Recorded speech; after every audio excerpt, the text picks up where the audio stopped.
საყვარელიძის განცხადებებს უმრავლესობის წევრები ეხმაურებიან. მათი თქმით, ამით კიდევ ერთხელ დადასტურდა, რომ მაშინდელი ხელისუფლება პროვოკაციას მოუზადებელი შეხვდა და ქვეყანა დიდი საფრთხის წინაშე დააყენა.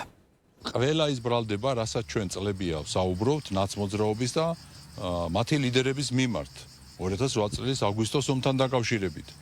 რომ ეს იყო აყოლილი პროვოკაციას მაშინდელი ხელისუფლება, რომ არ ქონდათ გეგმა, რომ დაემორჩილნენ იმ პროვოკაციას, რაც უცხოური ძალების მხრიდან წამოვიდა, რუსეთის მხრიდან წამოვიდა და ამ დროს საუბრობდნენ თურმე რომ ყველაფერი მათ გეგმის მიხედვით ჰქონდათ და აღმოჩნდა რომ თურმე მეორე დღეს გაიგეს უკვე რომ პრაქტიკულად რუსეთი არ დაუთმობდა არავის იმ ტერიტორიას, რაზეც სააკაშვილის ბრძანებით სააკაშვილმა შეიყვანა სამხედრო ძალები.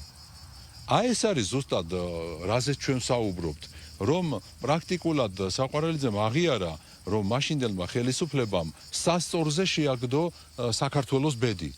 და თქვა კიდევაც რომ ნახევარი ნაბიჯი გვაკლდა რომ დავკარგავდით სახელმწიფოებრიობასო. ეს განცხადება ნაწილობრივ პასუხცემს იმ საკითხს და წერტილს უსვავს თუ როდის რომელ დღეს დაიწყო რუსეთის რეგულარული სამხედრო ნაწილების შემოსვლა და ესე იგი საქართველო-რუსეთის ომი, ეს წინა დღე და შემდგომ უკვე ბომბდამშენის გადაფრენა ამ კითხვაზე პრაქტიკულად ყველანაირ პასუხცემს.